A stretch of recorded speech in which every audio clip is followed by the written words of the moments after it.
Trusted healthcare choice for millions, real to real. Medicover Hospital, Secunderabad.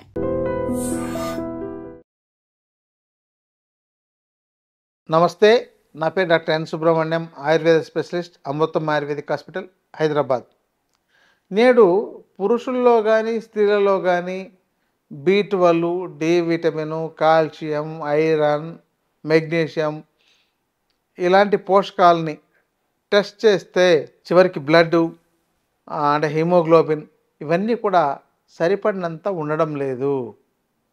ఎప్పుడైతే సరిపడినంత ఉండడం లేదని మనకు అంతర్జాతీయ ప్రమాణాలతో ఇవి మాత్రం మోతాదు ఉండాలి, లేకపోతే రోగులు అవుతారు అని ఈ అంతర్జాతీయ ప్రమాణాలను నిర్ణయించే శాస్త్రం చెప్తుంది. WHO కావచ్చు, వాళ్ళు ఇచ్చేది కావచ్చు. మరి ఇలా ఎందుకు జరుగుతోంది? కొంతమందికే, ముఖ్యంగా ఈ ప్రాబ్లమ్స్లో హిమోగ్లోబిన్ సరిపడినంత లేక 55% మంది స్త్రీలు ఉంటున్నారు, ఒక 50% దాకా పురుషులు ఉంటున్నారు.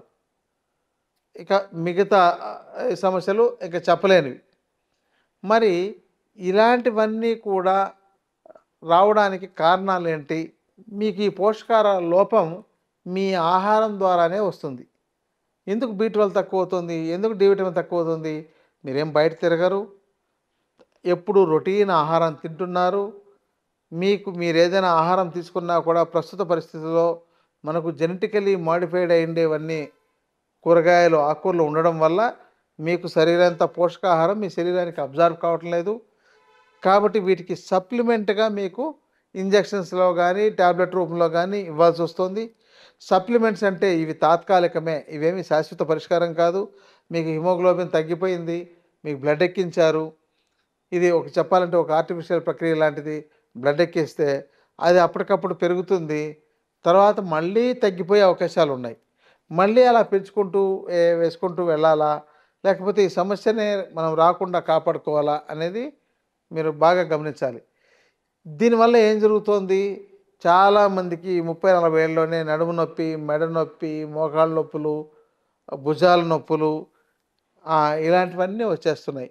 ఇక ఇతర ఇన్ఫెక్షన్స్, కొంతమందికి ఆ యొక్క మర్మాంగాల దగ్గర రకరకాల ఇన్ఫెక్షన్స్ రావడం, ఇవన్నీ చూస్తున్నాం. కారణం ఏంటి? మన ఆహార విధానం, జీవన విధానం లోపాలే కదా.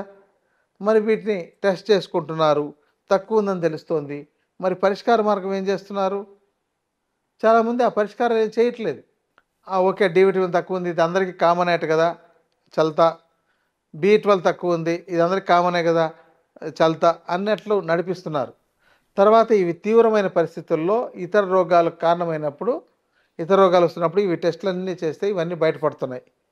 అప్పుడు వీటికి మందులు వాడాల్సి వస్తుంది. ఈ మందులు సింథటిక్ అయిపోయినాయి, అవి తాత్కాలికంగా పెరుగుతాయి తప్ప మీకు శాశ్వత పరిష్కారం ఇవ్వదు. మన ప్రకృతే మనకు శాశ్వత పరిష్కారాన్ని ఇస్తుంది. అందుకని మీరు ప్రకృతిని నమ్ముకోండి, ప్రకృతిలో ఉండేవాటితో జీవించండి. రెండోది అంటే, ఇప్పుడు డి విటమిన్కి తప్పనిసరిగా మనం ఏదో పిల్స్ కానీ, లేకపోతే టాబ్లెట్స్ కానీ, లేకపోతే ఇతర ఇంజెక్షన్స్ సంబంధించినవి కానీ తీసుకోవాల్సిన అవసరం ఏర్పడుతుంది, ఈ చిన్నపాటి సమస్యకే. ఇక B12, ఇది B12 అనేది చాలామందిలో తక్కువ ఉంటుంది. ఎందుకంటే నాన్ వెజ్ తినే వాళ్ళల్లో ఈ సమస్య ఉండదు, చాలా వరకు వెజిటేరియన్స్లో ఉంటుంది. కారణం ఏంటంటే B12 ఎక్కువగా ఈ నాన్ వెజిటేరియన్ పదార్థాల ద్వారా వస్తుంది. అయితే ఇక్కడ నెయ్యి లాంటిది వాడుకునే వాళ్ళకి, వెజిటేరియన్స్కైనా ఈ సమస్య ప్రాబ్లం కాదు. కానీ కొంతమంది నెయ్యి కూడా తినట్లేదు, జంతు సంబంధ పదార్థాలు, పన్నీరు కానీ ఇలాంటివి తినట్లేదు. మరి అలాంటప్పుడు వాళ్ళకు ఇవి రాకుండా ఇంకేం జరుగుతుంది? కాబట్టి మీ B12 పెరగాలంటే ఈ మధ్య హెర్బ్స్లో కొన్ని మ్యాంగో సీడ్స్ లాంటివి, మెంతులు లాంటివి తింటే వస్తుందని చెప్పని కొన్ని పరిశోధనలు తెలియజేస్తున్నాయి. ఆ పరిశోధనల ప్రకారం మీరు వాడుకుంటే మంచిది, లేకపోతే వైద్య పర్యవేక్షణలో తగిన చికిత్స తీసుకోండి. ఇది. ఇక కాల్షియం, ఈ కాల్షియం తగ్గిపోతే చాలామందికి బోన్స్లో పెయిను, మోకాళ్ళు అరిగిపోవడం, కీళ్ళు అరిగిపోయిందని చెప్పడం ఇలాంటివి జరుగుతున్నాయి. మరి ఈ యొక్క కాల్షియం రావడానికి తగిన ఆహార పదార్థాలు మనకు అందుబాటులో ఉన్న వాటిని ఎక్కువగా వాడుకోవట్లేదు. చెప్పాలంటే రాగుల్లో చాలా కాల్షియం వస్తుంది, కానీ రాగి ముద్ద కొంతమందే తింటున్నారు, రాగి జావ తాగుతూ ఉంటున్నారు. ఆ రాగి జావలో వచ్చేవి వాళ్ళ శరీరానికి సరిపోదు. కాబట్టి ఈ రాగి ముద్ద లాంటివి ఎక్కువ తీసుకోవడం, నువ్వులు లాంటివి తీసుకోవడం, పూల్ మఖానా లాంటివి తీసుకోవడం. పూల్ మఖానా కొంత కాస్ట్లీ ఉంటుంది కానీ బట్ చాలా బాగా ఉపయోగపడుతుంది. ఇంకోటి ఏంటంటే ఈ కాల్షియం తగ్గిపోతే మీకు బోన్స్లో పెయిను, జాయింట్స్ పెయిను, ఇక రకరకాల సమస్యలు చెప్పలేనన్ని వస్తాయి. ఈ యొక్క పోషకాహారాల పట్ల మీరు చాలా జాగ్రత్త వహించాలి. ఈ పోషకాహారాల్లో మనం అన్ని రకాల ఆకుకూరలు, కూరగాయలు, పళ్ళు ఇలాంటి వాటిని తీసుకోవడం ద్వారా మనకు మంచి పోషకాహారం లభిస్తుంది. కానీ వాటిని కాకుండా ఈ రెడీమేడ్ ఫుడ్స్ కానీ, ఈ మనకు స్టోర్డ్ కానీ, ప్యాకెడ్ ఫుడ్ కానీ తింటున్నట్లయితే మీకు ఇవి మరింత మురిగిపోయే అవకాశం ఉంది.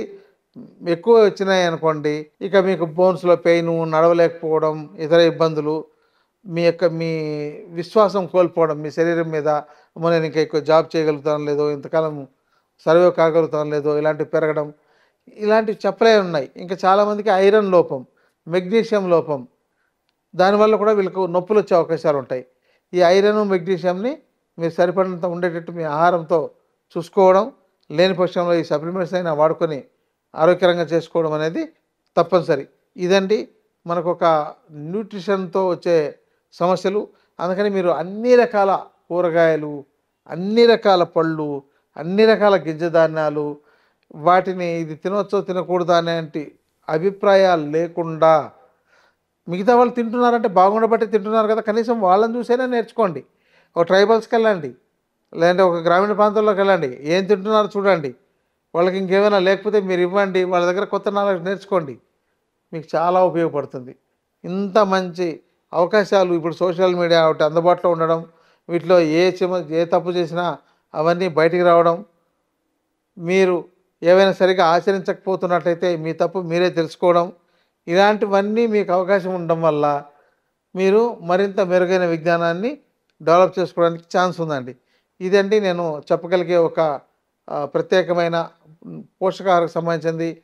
మనకు ఇంకా చాలా రకాలు దీంతో ఫాస్ఫరస్ కానీ ఇంకా మిగతా వాటివన్నీ కూడా తక్కువ ఉంటాయి. వీటన్నిటిని ఒక వైద్య పర్యవేక్షణలో తగిన ప్రిస్క్రిప్షన్ తీయించుకొని దాని ప్రకారం టెస్ట్ చేయించుకోండి. మీకున్న లోపాలు చెప్పినట్లయితే ఇది ఎందువల్ల వస్తుంది అనే దాన్ని గెస్ చేసి ఆ వైద్యులు మీకు వాటికి సంబంధించిన ప్రిస్క్రిప్షన్ ఇస్తారు. దానికి తగిన టెస్టులు చేసుకున్నట్లయితే మీకు అర్థమవుతుంది. కాబట్టి వాటిని ఫుల్ఫిల్ చేయడం, వాటితో ఆరోగ్యకరంగా జీవించడం అనేది మీరు అలవాటుగా చేసుకున్నట్లయితే అస్తమాను ఈ వ్యాధుల బారిన పడకుండా మీరు కాపాడుకోవచ్చండి. ఇదండి పోషకాహారానికి సంబంధించిన ఒక సంక్షిప్త సమాచారం. నమస్కారం. And for more videos, please subscribe to iDream. Please subscribe to iDream. Please subscribe iDream. And please subscribe to iDream. For more videos, subscribe to iDream. please like, share and subscribe to the channel. Congratulations, iDream. Subscribe to iDream. Subscribe to iDream.